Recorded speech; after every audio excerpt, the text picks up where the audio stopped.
ਅਸਲਾਮ ਅਲੈਕੁਮ ਜੀ।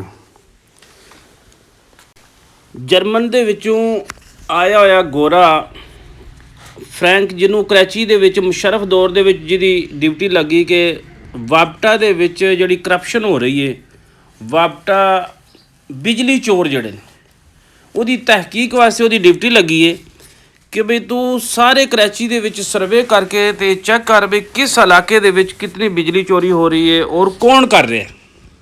ਇਸ ਗੱਲ ਦੀ 100% ਰਿਪੋਰਟ ਸਾਨੂੰ ਦਿੱਤੀ ਜਾਏ। ਵਫਾਕੀ ਹੁਕੂਮਤ ਨੇ ਐਲਾਨ ਕਰ ਦਿੱਤਾ, ਉਹਦੇ ਨਾਲ ਮੁਆਇਦਾ ਹੋ ਗਿਆ ਔਰ ਉਹਨੇ ਕਿਹਾ ਠੀਕ ਹੈ।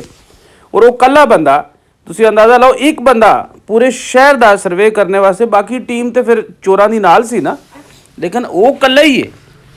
ਉਹ ਜ਼ਮੀਰ ਦਾ ਸੌਦਾ ਤੇ ਉਹਦਾ ਹੋਣਾ ਨਾ, ਬਾਕੀਆਂ ਦਾ ਤੇ ਨਹੀਂ ਹੋਣਾ। ਬਾਕੀ ਤੇ ਅੱਗੇ ਹੀ ਆਲਰੇਡੀ ਪਤਾ ਨਹੀਂ ਕਿੰਨੇ ਸਾਲ ਹੋ ਗਏ ਨੇ ਨਾ ਚਲਾ ਰਹੇ ਨੇ ਉਹਨੂੰ।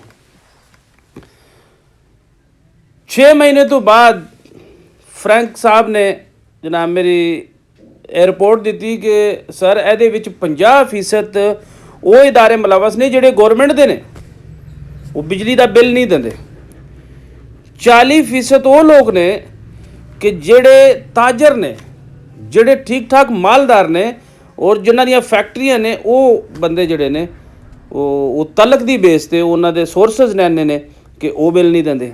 ਬਾਕੀ ਰਹਿ ਗਈ ਕੱਚੀ ਆਬਾਦੀ, ਉਹਦੇ ਵਿੱਚ 10% ਐਸੇ ਲੋਕ ਨੇ ਕਿ ਜਿਹੜੇ ਬਿੱਲ ਨਹੀਂ ਦਿੰਦੇ।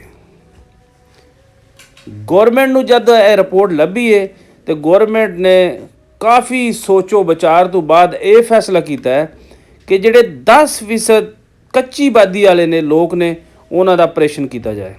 ਉਹਨਾਂ ਦੀ ਪਕੜ ਦਕੜ, ਉਹਨਾਂ ਦੇ ਘਰਾਂ ਦੇ ਵਿੱਚ ਛਾਪੇ ਔਰ ਉਹਨਾਂ ਦੀਆਂ ਗ੍ਰਿਫਤਾਰੀਆਂ ਔਰ ਉਹਨਾਂ ਨੂੰ ਕਾਨੂੰਨ ਦੇ ਕਟਹਿਰੇ ਔਰ ਉਹਨਾਂ ਨੂੰ ਜੇਲਾਂ ਔਰ ਉਹਨਾਂ ਨੂੰ ਸਜ਼ਾਵਾਂ ਔਰ ਉਹਨਾਂ ਨੂੰ ਜੁਰਮਾਨੇ। ਜਦ ਇਹ ਫੈਸਲਾ ਗੌਰਮੈਂਟ ਦਾ ਫਰੈਂਕ ਨੂੰ ਮਿਲਿਆ ਤੇ ਉਹਨੇ ਕਿਹਾ ਕਿ ਖੁਦਾ ਦਿਓ ਬੰਦਿਓ, ਇਹ ਕੈਸੇ ਲੋਕ ਹੋ ਤੁਸੀਂ, ਕੈਸੀ ਸੋਚ ਰੱਖਣ ਵਾਲੇ ਬੰਦੇ ਹੋ ਕਿ 90% ਵੱਡੇ ਚੋਰਾਂ ਨੂੰ ਛੱਡ ਕੇ ਤੇ 10% ਗਰੀਬ ਆਦਮੀ ਨੂੰ ਤੁਸੀਂ ਪਕੜਨ ਦਾ ਸੋਚਿਆ।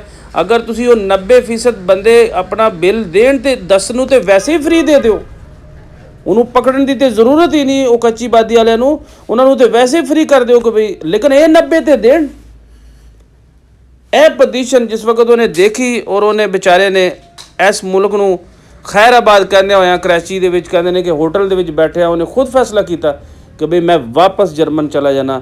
ਮੈਂ ਇਸ ਮੁਲਕ ਦੇ ਵਿੱਚ ਜਦੋਂ ਇਨਸਾਫ ਨਹੀਂ ਹੋਣਾ ਤੇ ਮੇਰੀ ਵੀ ਇੱਥੇ ਇਨਸਲਟ ਹੈ ਔਰ ਮੈਂ ਆਪਣੀ ਮੁਲਕ ਨੂੰ ਜਾਂ ਆਪਣੇ ਨਾਂ ਨੂੰ ਜਾਂ ਆਪਣੇ ਮਜ਼ਹਬ ਨੂੰ ਜਾਂ ਆਪਣੇ ਕਹਿ ਸਕਦੇ ਹੋ ਕਿ ਬਈ, ਉਹਨੇ ਕਿਹਾ ਮੈਂ ਉਹਨੂੰ ਲਾਜ ਨਹੀਂ ਲਾਣੀ ਤੇ ਮੈਂ ਵਾਪਸ, ਉਹਨੇ ਆਪਣਾ ਬੈਗ ਚੁੱਕਿਆ ਔਰ ਪਾਕਿਸਤਾਨ ਨੂੰ ਖੈਰਾਬਾਦ ਕਹਿੰਦੇ ਹੋਇਆ ਵਾਪਸ ਜਰਮਨ ਚਲਾ ਗਿਆ।